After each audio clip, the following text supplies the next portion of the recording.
Bienvenue dans votre journal de la campagne électorale au Gabon sur Africa 24.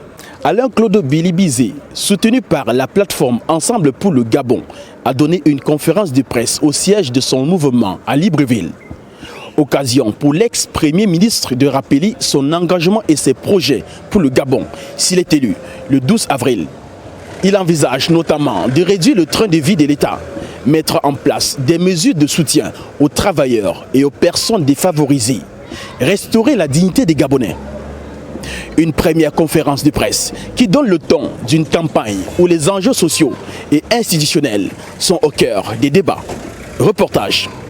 Au cœur de ces engagements, l'instauration d'un revenu universel garanti de 150 000 francs par mois destiné aux couches les plus vulnérables et financé par l'État.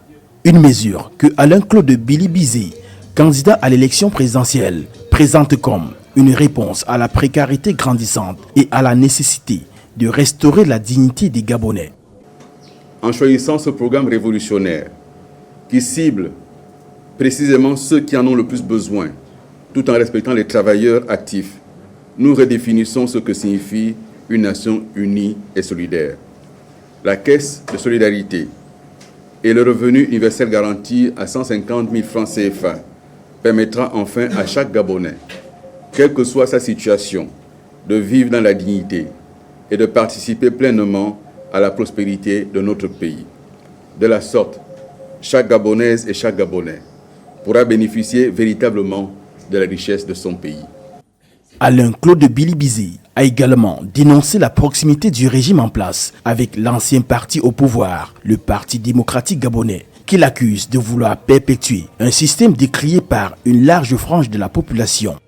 Aujourd'hui, chacun peut constater que le CTRI, qui avait prétendu être venu changer la donne, être venu chasser le PDG, a réhabilité le PDG dans son expression la plus ancienne, la plus traditionnelle et la moins acceptée par les Gabonaises et les Gabonais. Dans sa vision d'une refonte sociale et économique, Alain-Claude Billy-Bizé promet l'organisation d'assises sociales afin de revaloriser les salaires et d'initier la création d'une caisse de solidarité gabonaise, un mécanisme destiné à soutenir les travailleurs et les citoyens les plus fragiles. Alain-Claude, c'est le candidat que je soutiens parce que je crois en lui, je crois en son programme et je pense que c'est quelqu'un qui est prêt. Il est prêt à assumer cette fonction. Le président Alain-Claude Billy-Bizé est l'homme capable de relever le niveau de vie du peuple gabonais de par son expérience politique et les classes qu'il a eu à effectuer lors de son passage dans les différents gouvernements. Sur le plan institutionnel, il affirme sa volonté de supprimer certaines institutions jugées obsolètes, parmi lesquelles le Sénat et le Conseil économique et social, afin de rationaliser les dépenses publiques et d'assurer une gouvernance plus efficace. Les 8 candidats en lice pour la présidentielle au Gabon sont en campagne pour convaincre les électeurs et les électrices. Le candidat Yvon Thierry Michel Ngoma, fort d'une expérience riche acquise au sein de l'administration nationale, se propose de rendre le Gabon réellement indépendant. Précision dans cet élément de la rédaction. Le 30 mars 2025, le candidat a inauguré sa campagne électorale avec une double cérémonie chargée de symbolisme.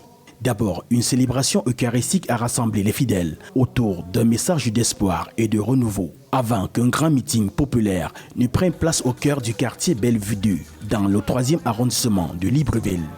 Devant une foule nombreuse, Yvon Thierry Michel Ngoma a présenté son projet de société qui vise l'indépendance réelle du Gabon. Ce projet de société ambitionne également de sortir le Gabon du franc CFA et procéder au rapatriement des réserves du Gabon pour construire le pays. Nous ne pouvons rien faire sans pour autant remercier nos dévanciers, ceux qui nous ont mis au monde, ceux qui nous ont permis d'être debout. Cette messe d'action de grâce que j'ai adressée à leur mémoire, c'est pour nous rappeler d'où nous venons, qui nous sommes, et pour, par ricochet justement, nous estimons que rien ne peut se construire dans un pays si nous ne pensons pas à ceux qui l'ont façonné au préalable. Dans les rues de la capitale, une préoccupation domine le quotidien. Le coût de la vie, le chômage des jeunes, l'accès aux soins sont autant de défis qui attendent le futur chef de l'État. Je suis simplement celui qui va incarner le véritable changement.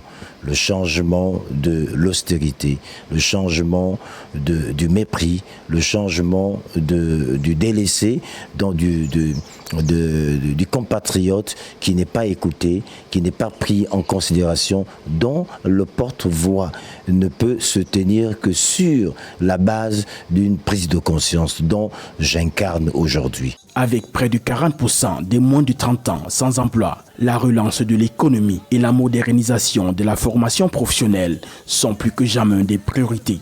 J'attends que le président se souvienne simplement de la jeunesse, qu'il se souvienne des routes, qu'il se souvienne également des logements parce que les Gabonais en ont besoin. Que les Gabonais désormais aient la possibilité d'avoir le minimum. Le minimum pour les Gabonais, ce sont les écoles pour ces enfants, les universités. Le minimum pour les Gabonais, c'est l'eau, c'est l'électricité. Le 12 avril, les Gabonais choisiront leur avenir. Une élection aux enjeux cruciaux qui déterminera non seulement le prochain président, mais aussi la trajectoire du pays pour les années à venir. Entre espoir et incertitude, une chose est sûre, le peuple compte bien faire entendre sa voix. Le chômage est le premier souci des Gabonais. Il touche 35,7% de la population, notamment les jeunes, qui représentent 65% de la population. En cette période de campagne électorale, les Gabonais scrutent les propositions des 8 candidats à la présidentielle dans l'espoir d'une solution durable au chômage. L'emploi des jeunes est un défi majeur pour le prochain président. Un reportage signé Pauline Minka. Dans le but de mettre fin au chômage au Gabon, le gouvernement multiplie les assises nationales sur l'emploi. Le 14 mars 2025, la conclusion des premières assises nationales sur l'emploi ont permis de mettre en lumière les nombreux défis qui minent ce secteur, notamment la précarité des emplois, les difficultés d'insertion des jeunes diplômés. En cette période de campagne pour les élections présidentielles du 12 avril, les 8 candidats ambitionnent de se pencher sur la question afin de redresser la courbe du chômage. Le chômage touche toutes les catégories de personnes, les hommes comme les femmes. Maintenant, plus de la moitié de ces personnes, ce sont les jeunes. Donc aujourd'hui, la patate chaude, si je peux dire ça ainsi, le gros dossier, c'est la jeunesse. La jeunesse, nous avons ce vieux dicton chez nous qui dit que la jeunesse est sacrée. Les jeunes, c'est l'avenir. Le chômage, estimé à 20,3% en 2023, reflète les contraintes structurelles de l'économie gabonaise. Le chômage des jeunes, évalué à 30% selon les données officielles, et particulièrement celui des jeunes femmes, est bien supérieur à celui de l'ensemble de la population. En raison de la faible efficacité du système éducatif, les compétences des jeunes diplômés ne répondent pas très souvent aux exigences du marché du travail, selon certains experts. Et lorsqu'on parle d'emploi, on parle du pouvoir d'achat. Donc nous avons, nous ici, le devoir de trouver des solutions pour résorber effectivement cette problématique liée au pouvoir d'achat des citoyens gabonais. Par ailleurs, avec une population d'environ 2,4 millions d'habitants, le pays d'Afrique centrale entend revoir sa politique de l'emploi afin de lutter contre le chômage. Ainsi, les assises ont permis de dresser un état des lieux complet du marché de l'emploi et d'identifier les secteurs qui recrutent afin de mieux comprendre les besoins spécifiques des entreprises. D'une superficie de 3775 km², Langounié est l'une des 9 provinces du Gabon. Située au sud du pays, Langounié est riche en ressources comme le bois, le manganèse, l'uranium et des ressources agricoles et forestières. Allons à la découverte de Langounié dans cette carte postale signée Samantha Sabirou Sabubanga.